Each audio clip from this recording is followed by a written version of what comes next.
ओम अज्ञानतिमिरान्धस्य ज्ञानञ्जनशलाकया चक्षुरुन्मिलितं येन तस्मै श्रीगुरुवे नमः। श्रीचैतन्यमनोभीष्टं स्थापितं येन भूतले स्वयं रूपकदा मह्यं ददाति स्वपदान्तिकं। वन्देऽहं श्रीगुरुं श्रीयुतपदकमलं श्रीगुरुं वैष्णवाचं श्रीरूपं साग्रजातं सगणरघुनाथान्वितं तं सजीवं साद्वैतं सावधूतं परिजनसहितं कृष्ण चैतन्य देवम श्री राधा कृष्ण पादान सगण ललिता श्री विशाखानवृताश्च नित्यानंदम नमस्तुभ्यं प्रेमानंद प्रदायते कलहुकल्मषस्य नाशाय जानवे पतये नमः। नमो महावदन्याय कृष्ण प्रेम प्रदायते कृष्णाय कृष्ण चैतन्य नामने गौरते नमः। पंचतत्वात्मकं कृष्णं भक्तरूपस्वरूपं भक्तावतारं भक्ताख्यं नमामि भक्तिशक्तिकम्। आजानुलंबितभुजो कनकावतातो संकीर्तने कपितरो कमलायताक्षो विश्वम्भरो द्विजवरो धर्मपालो वन्दे जगत्प्रियकरो करुणावतारो। हे कृष्ण करुणा सिंधु दीनबंधु जगतपते गोपेश गोपिका कांत राधा कांत नमस्तुते तप्त कांचन गौरांगे श्रीराधे वृंदावनेश्वरी वृषभानुसुते देवी प्रणमामि हरिप्रिय वाञ्छाकल्पतरुभ्यश्च कृपा सिन्धुभ्यो च पतितानां पावनेभ्यो वैष्णवेभ्यो नमो नमः। जय श्री कृष्ण चैतन्य प्रभु नित्यानंद श्री अद्वैत गदाधर श्रीवासादि श्री गौर भक्तवृंद। हरे कृष्ण कृष्ण कृष्ण हरे हरे हरे राम राम राम हरे हरे। तो इसमें आज हम लोग को शिक्षाष्टकम के तीसरे श्लोक पर चर्चाएं होंगी, हरि नाम की महिमा। ठीक है ना। जो शिक्षाष्टकम है वो श्रद्धा से लेकर और प्रेम तक का मार्ग है। कोमल श्रद्धा प्रगाढ़ होकर और भगवत प्रेम प्रदान करती है। ये हरि नाम का जब हम निष्ठा पूर्वक करते हैं तो ठीक है ना। बता रहे हैं कि तृणादपि सुनीचेन तरोरपि सहिष्णुना अमानि नामान देना कीर्तनीय सदा हरि। सभी के पद दलित अत्यंत तुच्छ तृण से भी अपने को दीनहीन नीच समझकर वृक्ष से भी अधिक सहनशील बनकर स्वयं अमानी होकर दूसरे को यथा योग्य मान देने वाला बनकर सदा सर्वदा निरंतर श्री हरि नाम संकीर्तन करना चाहिए।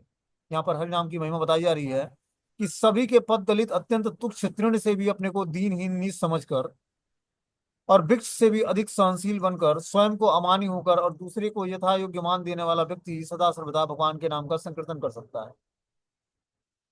क्या क्वालिफिकेशन है?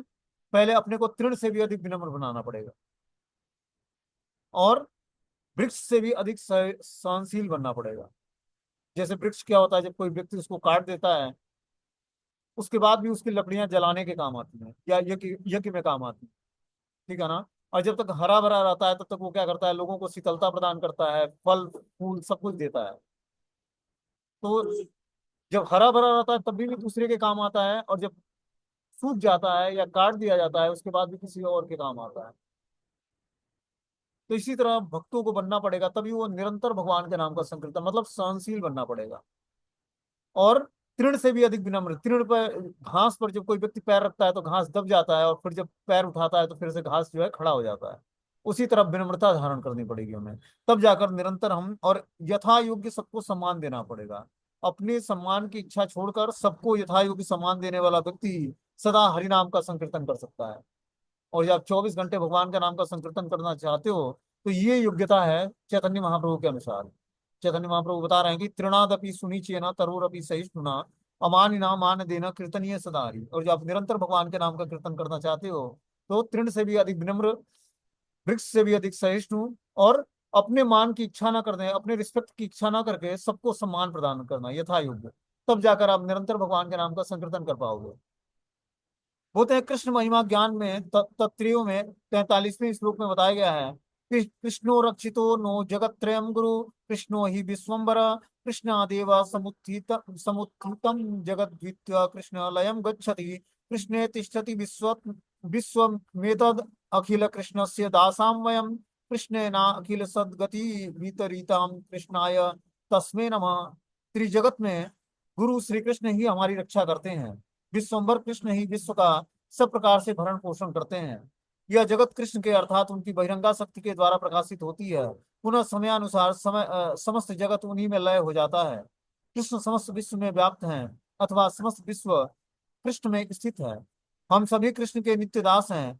समस्त प्रकार की संपत्ति श्री कृष्ण से ही प्रकाशित होती है। ऐसे श्री कृष्ण को मैं नमस्कार करता हूँ।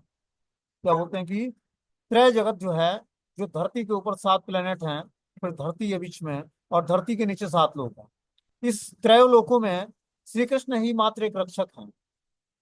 वही सबकी रक्षा करते हैं। विश्वम्भर है मतलब विश्व का भरण पोषण करने वाले हैं। और यह जगत कृष्ण के अर्थात उनकी बहिरंगा शक्ति के द्वारा ही प्रकाशित है। बहिरंगा शक्ति जो माया देवी दुर्गा है, उसी के प्रॉपर निर्देशन में ये भौतिक संसार कार्य करता है। पुनः समयानुसार समस्त जगत उन्हीं में लय हो जाता है। जो है, जब सृष्टि का विनाश होता है तो भगवान ही अपने अंदर श्वास खींचते हैं और सब कुछ उन्हीं में मतलब समाहित हो जाता है। और इस तरह कृष्ण समस्त विश्व में व्याप्त है और समस्त विश्व कृष्ण में स्थित है।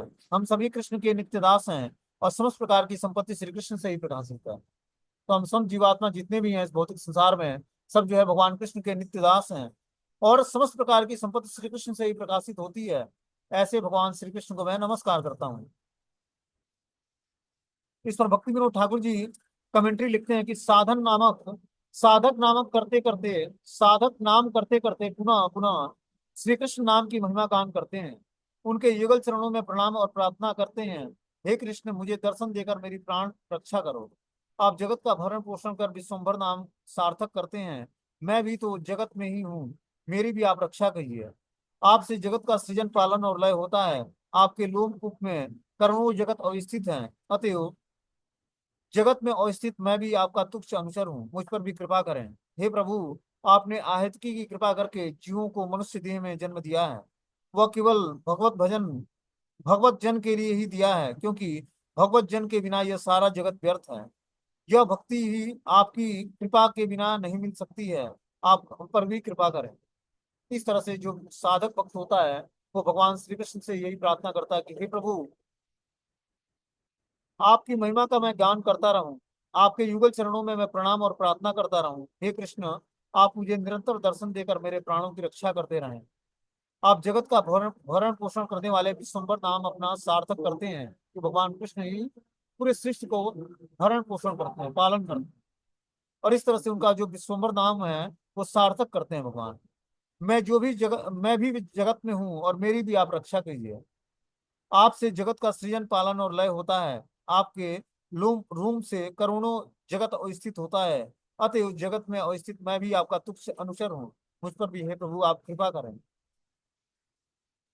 और जो आपकी आहितकी की कृपा करके जीवों को मनुष्य देह में जन्म देते हैं, भगवान की विशेष कृपा होती है तब किसी जीवात्मा को जो है मनुष्य शरीर मिलता है। अब मनुष्य शरीर में भी हृष्ट पुष्ट शरीर और सात्विक चेतना मिल जाए तो भगवान की विशेष कृपा है। उसको भक्ति करने का चांस मिल जाए तो भगवान की विशेष कृपा है उस जीवात्मा पर। और खासकर मनुष्य जीवन भारत में मिले। भारत भूमिते हल्य मनुष्य जन्मार, जीवन सार्थक करी कर पर उपकार। कि अगर जो मनुष्य जीवन अगर जो भारत में मिलता है, इंडिया में, तो ये बहुत ही अपने आप में बहुत ही ऑस्पिशियस है, शुभ है। क्योंकि इसी धरा पर भगवान श्री राम और कृष्ण प्रकट हुए थे। बोलते हैं वह केवल भगवत जन के लिए ही दिया जाता है, क्योंकि भगवत भजन के बिना यह सारा जगत व्यर्थ है। तो मनुष्य जीवन इसीलिए मिला है कि हम भगवत भजन करें और भगवान के धाम को जाएं और भगवान को पहले जानने का प्रयास करें। इसीलिए मनुष्य जीवन मिला। लेकिन हम अपने मनुष्य जीवन का सही उपयोग न करके और व्यर्थ के कार्यों में लगे होते हैं। यह भक्ति भी आपकी कृपा के बिना नहीं मिलती है। आप कृपा करें ताकि हमें भक्ति प्राप्त हो। और भी आगे बता रहे हैं कि जगत तेरा पिता कृष्ण, जे ना भजे बाप, पितृद्रोही पात कीर, जन्मे जन्मे ताप, जे माने अथवा न माने सब कृष्ण जीव कृष्ण रदास। श्री कृष्ण जगत के पिता हैं। जो लोग इस नित्य पिता का भजन नहीं करते हैं वे माता पिता पुत्र पत्नी आदि के प्रति अपने धर्म का पालन करने पर भी मूल रूप से पितृद्रोही होने के कारण जन्म जन्मांतरों में माया के त्रिविध तापों से जलते रहते हैं। श्री कृष्ण ही वास्तविक जगत पिता हैं। और जो लोग अपने नित्य पिता का भजन नहीं करते हैं वे माता पिता पुत्र पत्नी सबकी अच्छे तरीके से धर्म का पालन करते हुए भी मूल मूल रूप से पितृद्रोही कहलाते हैं। क्योंकि वो जन्म जन्मांतर माया के द्वारा त्रिविध तापों से जलते रहते हैं, क्योंकि अपने वास्तविक पिता से विमुख है। तो जो इस शरीर के माता पिता या पुत्र पत्नी या घर परिवार है, उसका जो धर्म पालन व्यक्ति ठीक से भी करता है लेकिन उसके बाद भी उसको पितृद्रोह का दोष लगता है और जन्म जन्मांतर वो माया के त्रिविध तापों से जलता रहता है। जो माया के तीन ताप हैं, आदि भौतिक क्लेश, आध्यात्मिक क्लेश और आदि दैविक क्लेश, ये हर व्यक्ति को प्रताड़ित करते हैं जब तक वो भगवान का शुद्ध भक्त नहीं बन जाता। ठीक है ना। जैसे मान लो कि सर्दी गर्मी है तो ये क्या है, दैवी प्रकोप। ये हर व्यक्ति को प्रभावित करती है। लेकिन जब वही आत्मा के स्तर पर शुद्ध हो जाता है, आत्मा के स्तर पर स्थिर हो जाता है, तब वो सर्दी गर्मी ठंड और जो भी है ऋतु में परिवर्तन होता है उससे प्रभावित नहीं होता है। और आदि भौतिक क्लेश जो हमारे आस पड़ोस के लोग या मच्छर चींटियां बिल्ली जो भी है, जो जंतु जानवर या मनुष्यों के द्वारा मिलता है, वो आदि भौतिक क्लेश कहलाता है। और आध्यात्मिक क्लेश अपने मन और बुद्धि के कारण मिलता है। जैसे हमारे पाप कर्म होंगे या पूर्व जीवन के कर्म होंगे, उसी तरह हमारी जो है चेतना उत्कृष्ट बनेगी या निकृष्ट बनेगी, और उसी तरह हमारी जो है अलग अलग सोचने विचारने की क्षमता होगी, जिससे कभी क्लेश होगा और कभी शांति मिलेगी। इस तरह जीवात्मा इस भौतिक संसार में भटकता रहता है, माया के त्रय तापों से जलता रहता है। हे कृष्ण, आपके अभय चरण कमलों को मैं नित्य प्रणाम करता हूँ। 10वां अश्वमेधि पुनरेति जन्मनि, कृष्ण प्रणामी न पुनर्भवम वा। 10 अश्वमेध यज्ञ करने पर भी जीव पुनः जगत में आता है, किंतु श्री कृष्ण को एक बार प्रणाम करने पर फिर से जगत में नहीं आता। देखो कितना इंपॉर्टेंट है भगवान को प्रणाम करना। और जो कोई व्यक्ति 10 अश्वमेध यज्ञ कर ले फिर भी उस जगत में पुनः लौट आएगा, लेकिन अगर जो श्री कृष्ण को एक बार प्रणाम कर ले तो जगत में फिर से नहीं लौट जाएगा।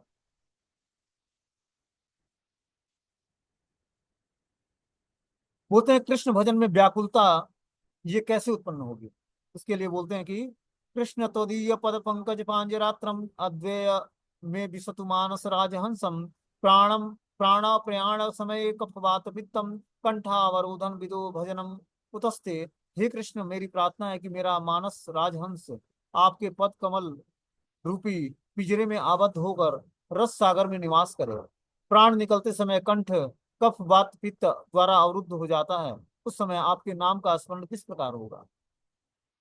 इसमें प्रार्थना करते हैं कि हे कृष्ण, मेरी प्रार्थना आपसे यह है कि मेरा मानस मानस राजहंस जो मन है, जो राजहंस के समान है, वो आपके पाद पद्म रूपी पिंजरे में आबद्ध हो जाए और रस सागर में निवास करे।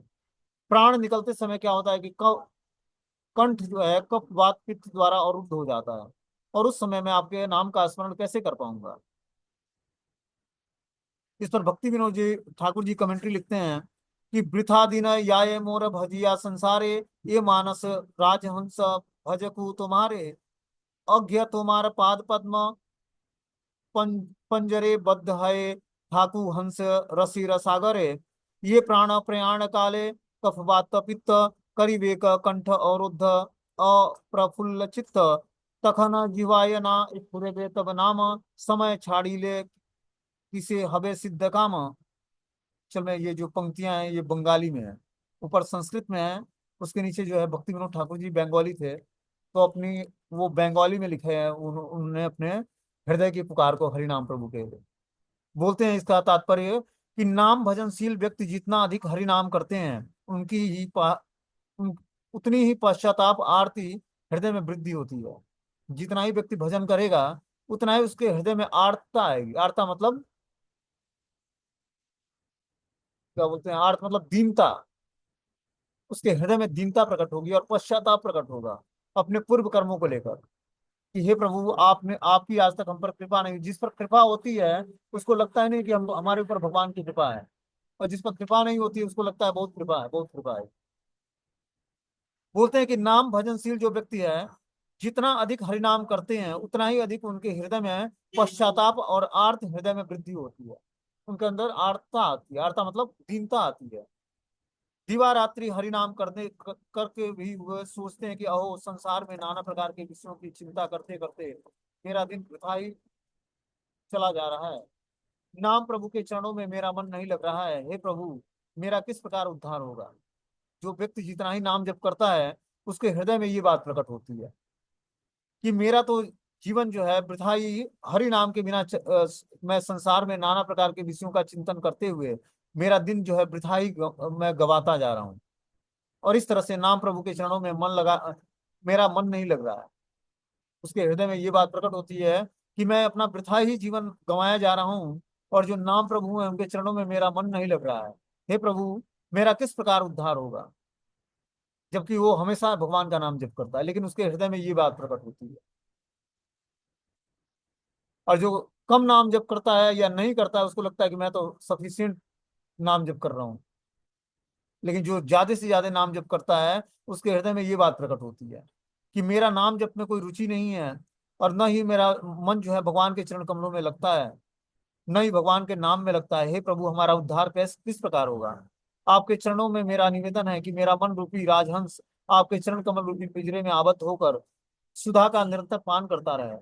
मृत्यु के समय कफवात पित्त आदि मेरे कंठ को अरुद्ध कर देंगे, उस समय मैं आपके नाम अमृत का पान कैसे करूंगा? अंतिम समय आपका नाम जीवा पर यदि स्फुरित नहीं होता है तो मुझे सिद्धि लाभ किस प्रकार होगी?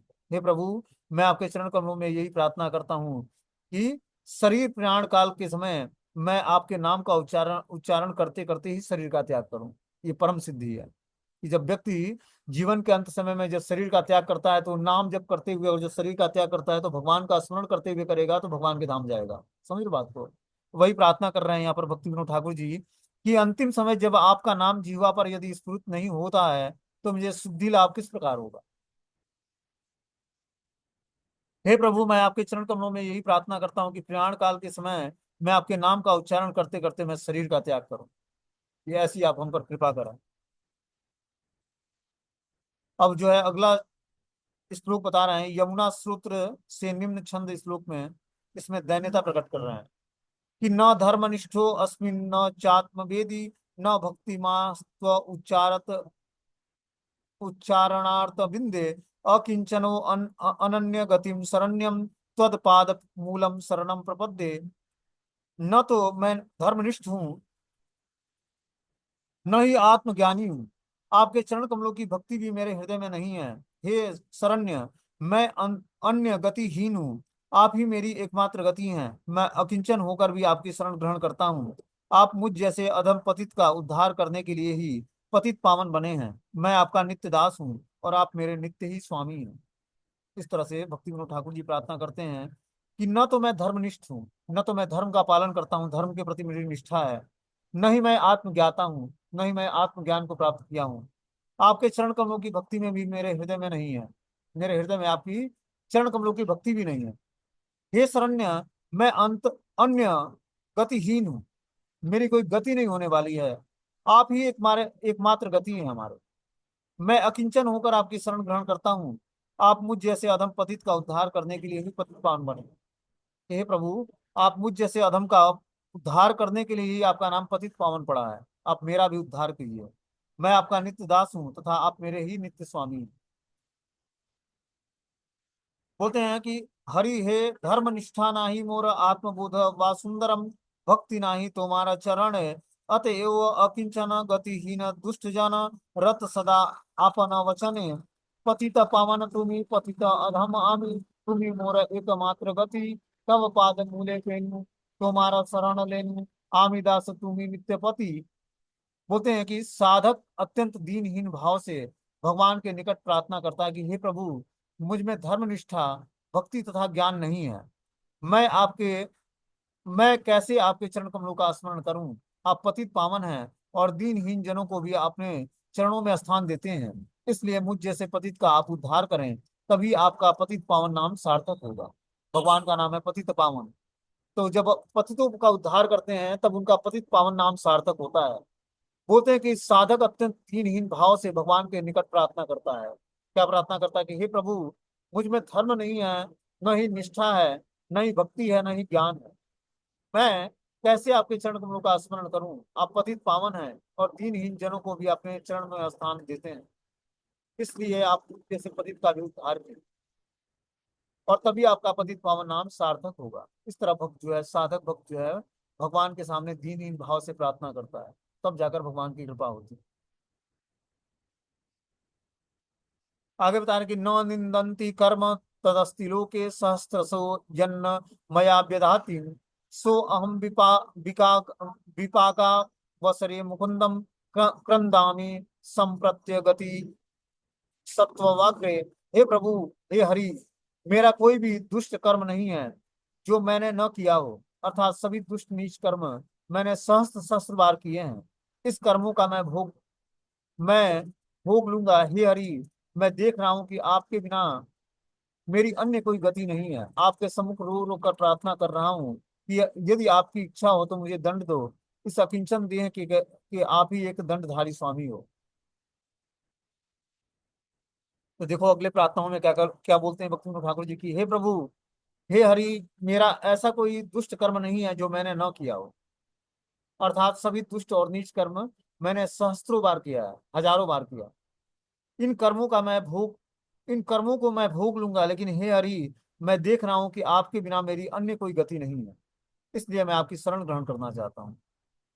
आगे बता रहे हैं कि आपके सम्मुख रो रो कर प्रार्थना कर रहा हूँ कि यदि आपकी इच्छा है तो मुझे दंड दो, इस अकिंचन देह के आप ही एक दंडधर स्वामी हैं। मतलब इस अकिंचन देह, अकिंचन मतलब ये कुछ भी करने योग्य नहीं है, और इसके मात्र आप ही एक दंडधारी स्वामी हैं, आप ही इसको दंड प्रदान कर सकते हैं। ठीक है ना। आगे बता रहे हैं कि हे प्रभु, मैंने जन्म जन्मांतर में अनेकानेक पाप कर्म तथा घृणित कार्य किए हैं, उन सबका आपके निकट वर्णन करना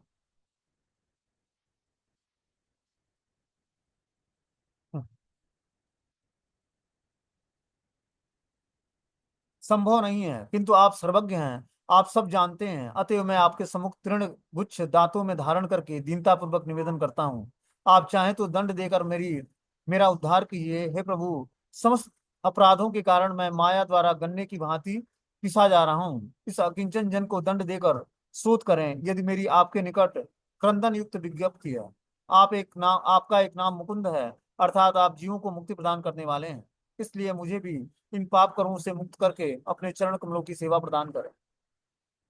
तो जब तक जीवात्मा भगवान से इस तरह से नाम जप करते समय ये प्रार्थनाएं हमें करनी है भगवान से। देखो, धीरे धीरे जपा के प्रोसेस में हमें इसके गूढ़ रहस्य को समझना पड़ेगा। हरे कृष्ण महामंत्र कोई साधारण मंत्र नहीं है, ये भगवान की बांसुरी से निकला हुआ प्रेम ध्वनि मंत्र है। जब इस मंत्र का व्यक्ति जाप करता है तो धीरे धीरे राधा कृष्ण जो है जीवा पर नृत्य करने लगते हैं। तो इस नाम जाप करते समय पहले तो हमें नाम मंत्र को ध्यान पूर्वक श्रवण करना है, ऐसे उच्चारण करते हैं। हमने बोला कि जाप में तीन कैटेगरी होती है। एक होता है कि वाचिक जप, दूसरा है पहला है वाचिक, दूसरा है उपांशु, और तीसरा है मानसिक जप। ठीक है ना। इसमें मानसिक जप बहुत ही प्रभावशाली होता है। वाचिक जब हम बोल के करते हैं, अपने बोलते हैं, साथ में बैठा व्यक्ति भी सुन सकता है, इसको वाचिक जप बोलते हैं। दूसरा है उपांशु जप। उपांशु जप मतलब बैठे हुए हैं, जाप कर रहे हैं और खुद ही सुन रहे हैं, दूसरा कोई नहीं सुन रहा है उसको। और तीसरा है मानसिक जप। मानसिक जप मतलब अंदर इंटरनल जो है मंत्र चल रहा है और मैं खुद उसको रियलाइज कर पा रहा हूँ कि मैं मंत्र जाप कर रहा हूँ, ये मानसिक जप कहलाता है। तो हम जब 16 माला का जप करते हैं तो हमें प्रैक्टिस ऐसी करनी है कि कुछ माला हमें लगभग 8 माला जो है हम उच्चारण करके जप करें, अच्छे तरीके से क्लियरली उच्चारण करें और उसको सुनते रहें ध्यानपूर्वक। फिर जो है 4 माला जो है वाचिक 8 माला वाचिक जप, और 4 माला उपांशु, और 4 माला जो है मानसिक जप करें। तब जाकर धीरे धीरे जो हमारी जपा में परफेक्शन आएगी। उसके बाद भगवान के श्री चरणों का ध्यान करें, चिंतन करें। उसके बाद इस तरह की प्रार्थनाएं हृदय से निकलनी चाहिए। देखो, जपा के प्रोसेस को जब हम 3 4 स्टेजेस आते हैं, उस स्टेज को हम समझेंगे, तब जाकर हम अच्छे तरीके से जो है अपने हृदय की भावनाओं को भगवान के सामने व्यक्त कर पाएंगे।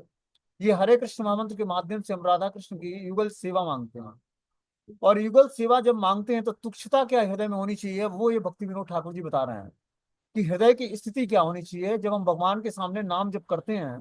तो हृदय की हमारी स्थिति क्या होनी चाहिए, बताते हैं कि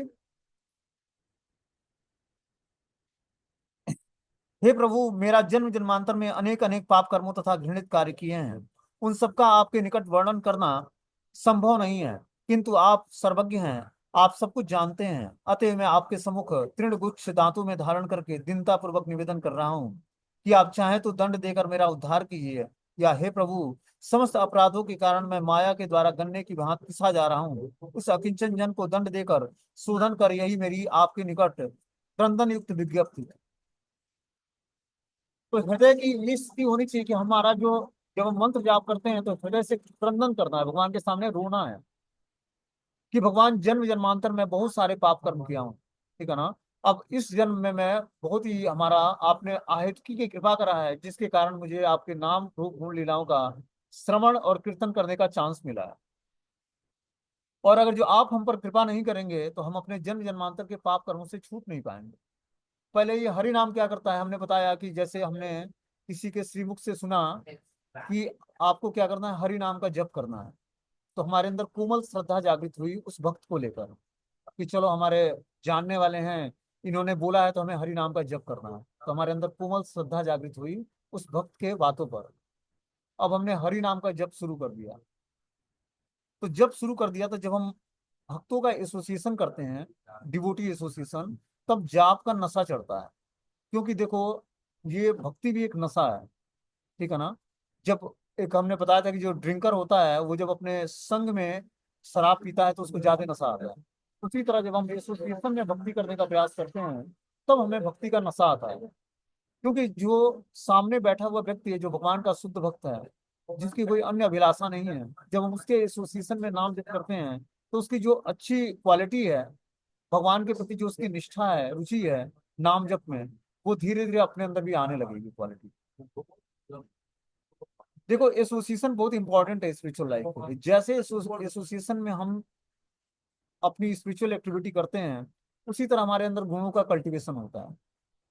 हम भौतिक प्लेटफॉर्म पर भी वर्किंग करते हैं तो देखते हैं कि एसोसिएशन हमारे लिए बहुत इंपॉर्टेंट होता है, चाहे हम भौतिक कार्य करें या फिर स्पिरिचुअल एक्टिविटी करें। भौतिक कार्य भी करते हैं, अगर जो अपने से स्मार्ट व्यक्ति के साथ हम बैठ कर कुछ अपने एक्टिविटी करते हैं ऑफिस कार्यालय में या पढ़ाई लिखाई भी, तो हमारे अंदर भी उत्साह जागृत होता है उसको देखकर।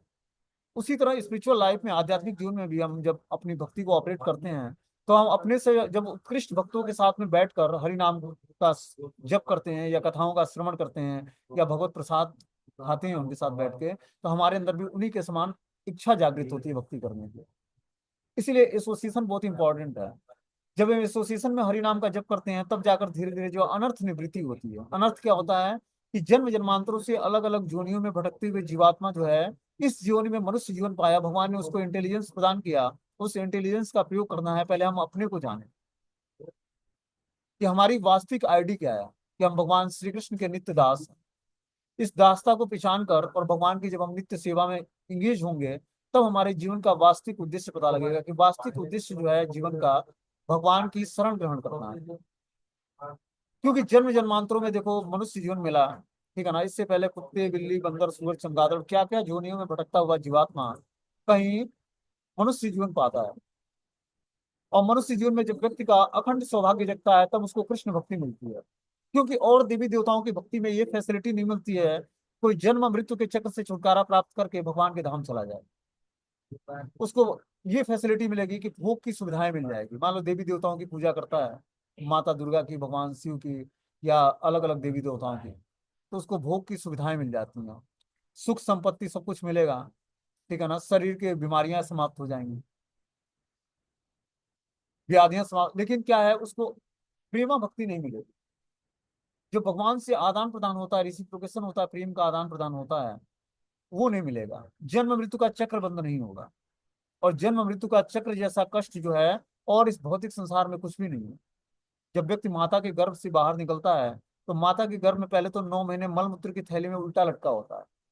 उसमें उसको बैक्टीरिया काट रहे होते हैं, उस मल मूत्र की थैली में जो है तैर रहा होता है। और थोड़ा भी अगर जो पायस व्यक्ति है, पवित्र व्यक्ति है, तो उसमें उसको भगवान के दर्शन होते हैं माता के गर्भ में। वो प्रार्थना करता है कि हे प्रभु, आप हमें इस अंधकूप से बाहर निकालिए, मैं इस भौतिक संसार में आकर आपका भजन करूंगा। लेकिन जब इस भौतिक संसार में आता है, तो वो क्या होता है, फंस जाता है इसमें। ये माता पिता, भाई बहन, दोस्त मित्र, प्रेमी संबंधी, क्या क्या सब रिलेशनशिप को वो अपना मान लेता है। और जो उसका वास्तविक रिलेशनशिप भगवान से है, उससे वो विमुख हो जाता है। समझ रहे बात। और भजन से भगवान के विमुख हो जाता है। और इस तरह से जन्म जन्मांतर जो मनुष्य जीवन में एक एक एक्टिविटी है, उसका रिएक्शन लगता है तुरंत।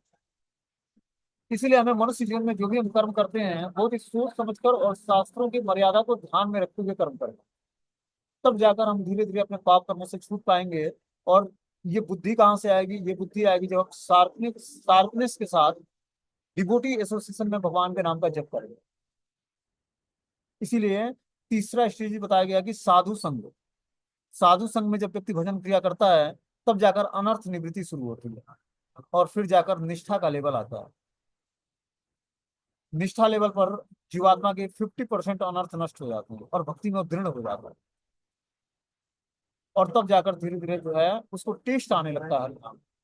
उसको ये हरि नाम पहले कड़वा लगता है, लेकिन धीरे धीरे टेस्ट आए। जैसे आप देखोगे कि जपा करते करते व्यक्ति जो है ना, कभी कभी उसका जैसे लगेगा ना कि क्या मुंह में, मतलब जैसे होता है ना कि आदमी टॉफी टॉफी चूसता है तो उसको स्वाद आता है, उसी तरह जब व्यक्ति हरि नाम का जप करता है तो शुरुआत में उसके अभी अंदर अविद्या की बीमारी होती है जीवा में, उसके कारण उसको जो महामंत्र तीखा लगता है, कड़वा लगता है।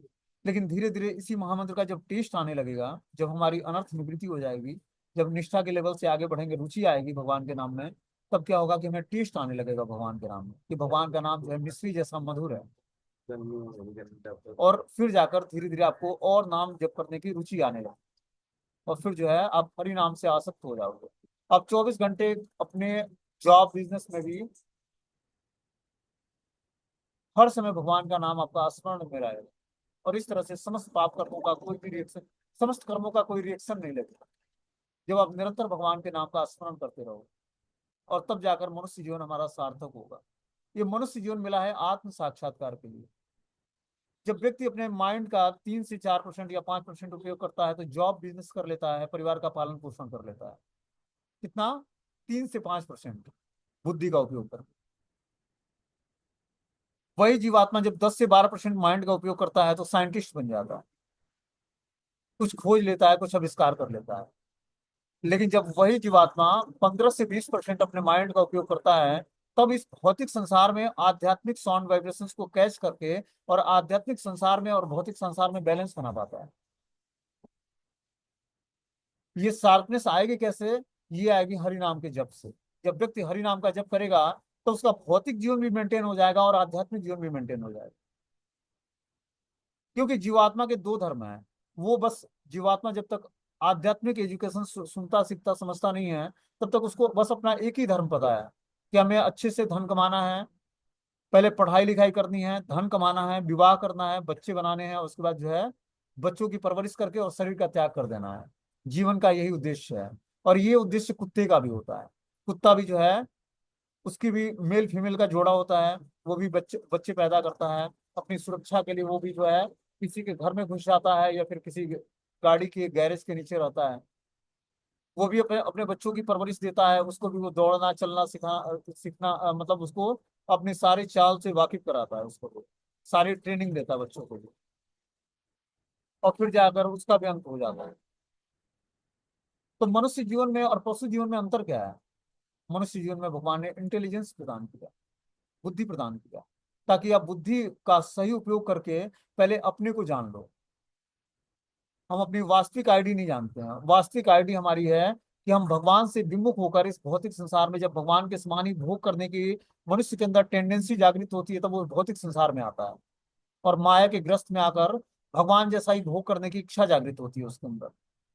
और भगवान ने ये फैसिलिटी भौतिक संसार में दी है, स्त्री पुरुष का संग दिया है, धन दिया है। और तो व्यक्ति क्या करता है? स्त्री पुरुष का एसोसिएशन करता है, विवाह संस्कार करता है, अपनी स्त्री बच्चे सब कुछ होते हैं, धन कमाता है, और वो इसी को अपने आनंद का साधन समझ लेता है।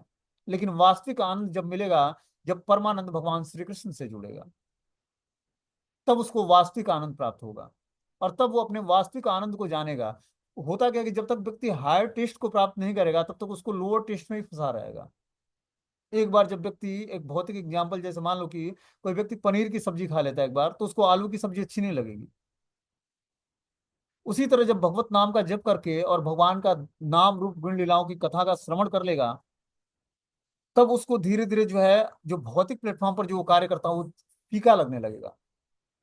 जो आनंद अभी वो अपने पत्नी में, बच्चों में, घर परिवार में, संतान में और धन में खोज रहा है, वो आनंद जब भगवान के नाम में आनंद आने लगेगा, जो परम आनंद भगवान श्री कृष्ण है, राधा रानी और कृष्ण के चरण कमलों में का दर्शन करके, उनका उनको प्रणाम करके, उनके उचिष्ट प्रसाद को खाकर, उनके नाम का जप करके जो आनंद आएगा, वो दिव्य आनंद कहलाएगा। और इसीलिए मनुष्य जीवन मिला है। मनुष्य जीवन भोग करने के लिए नहीं मिला है, मनुष्य जीवन भक्ति करने के लिए मिला है।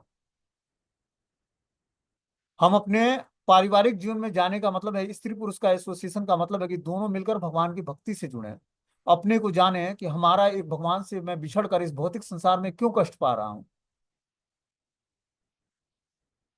क्यों इतना मैं परेशान हूँ, क्यों 24 घंटे में 12 घंटे दौड़ भाग करके धन कमाना पड़ता है, और फिर इतना स्ट्रगल करते हुए ऑफिस में, कार्यालय में बॉस का सुनना पड़ता है, घर में आओ तो पत्नी बच्चों का सुनना पड़ता है, उसके बाद भी स्ट्रगल व्यक्ति का बढ़ता जाता है, और उसको यही आनंद का पति पत्नी को आनंद देने में लगा हुआ है और पत्नी को पति को आनंद खुश करने में लगी है। लेकिन खुश कोई नहीं होता है। क्यों? क्योंकि दोनों का उद्देश्य एक नहीं है। जब दोनों का उद्देश्य होगा कि घर में जो ठाकुर जी विराजमान है उनको हमें प्रसन्न करना है, तब जाकर जब उस उद्देश्य पर जब व्यक्ति वर्किंग करेगा तो दोनों ही प्रसन्न हो जाएगा। क्योंकि घर में जो बीच में सेंट्रल जो भगवान है, जब दोनों एक ही उद्देश्य पर कार्य करेंगे कि हमें ठाकुर जी को प्रसन्न करना है, भगवान को प्रसन्न करना है। हम जाकर बाहर धन कमाते हैं, स्त्री घर में भोजन बनाती है, बच्चों का पालन पोषण करती है, बच्चों की परवरिश देती है, पति जाकर बाहर धन कमाता है। और जब दोनों मिलकर आकर भगवान की भक्ति करते हैं, एक साथ नाम जप करेंगे, कथा कीर्तन का श्रवण करेंगे, भगवान की आरती करेंगे, भगवान को भोग लगाएंगे, भगवान को प्रणाम करेंगे, तो घर ही वैकुंठ बन जाएगा। आपस में कुंठा नहीं रहेगा, आपस में सब में प्रेम रहेगा। और यही मनुष्य जीवन की सार्थकता है। इसीलिए देखो, हमें क्या करना है, अपने इस मनुष्य जीवन को सार्थक बनाने के लिए पहले क्या करना पड़ेगा कि अपने घर में ही भजन कीर्तन शुरू करना पड़ेगा। एक साथ बैठकर सुबह उठकर मंगला आरती करें, भगवान का नाम जप करें, घर में श्री विग्रहों की सेवा करें। जब घर के जो मुखिया होते हैं, पति होते हैं, वो बाहर धन कमाने जाएं, तो इस माताएं जो हैं घर में बच्चों की सेवा करती हैं, श्री विग्रहों की सेवा करती हैं, घर में आरती करती हैं, भोग लगाती हैं भगवान को। इस तरह से जब हम भगवान की निरंतर सेवा करेंगे हस्बैंड वाइफ मिलकर, तब जाकर घर जो है वैकुंठ बनेगा हमारा, भगवान के रहने का निवास स्थान बन पाएगा। तब जाकर घर से जो है कुंठा, बीमारियां, शोक, मोह दूर होगा। और तब जाकर हम आनंद प्राप्त कर पाएंगे। और तब जाकर वास्तविक आनंद को जान पाएंगे कि वास्तविक आनंद तो भगवान की शरण ग्रहण करने में। भगवान ने भगवत गीता में वर्णाश्रम धर्म बताया और वर्णाश्रम धर्म के कर्तव्य भी बताया कि वर्ण और आश्रम के अनुसार कर्तव्य क्या है आपका। मान लो आप ब्राह्मण परिवार में हो, या ब्राह्मण आपके अंदर क्वालिटी है, और आप गृहस्थ जीवन में हो, तो ब्राह्मण के कर्तव्य और गृहस्थ जीवन का जो उत्तरदायित्व है उसको दोनों को निभाना पड़ेगा। उसको निभाते हुए भगवान की जब भक्ति से जुड़ोगे, तब जाकर आपको वास्तविक आनंद प्राप्त होगा। ठीक है ना? तो हम जब वर्ण आश्रम के नियमों का पालन अच्छे तरीके से करते हैं और साथ में भगवान की भक्ति से जुड़ते हैं, तब हमें वास्तविक आनंद प्राप्त होता है। ठीक है? तो हमें भगवान के नाम रूप गुण लीलाओं को जब हम सफिशियंट मात्रा में जप करेंगे, भक्तों के संग में जप और कीर्तन और कथाओं का श्रवण, तब जाकर हमारा शुद्धिकरण होगा। वही यहाँ पर भक्ति विनोद ठाकुर जी बता रहे हैं। ठीक है, हरे कृष्णा। अब नेक्स्ट मीटिंग में जो है श्रीमद्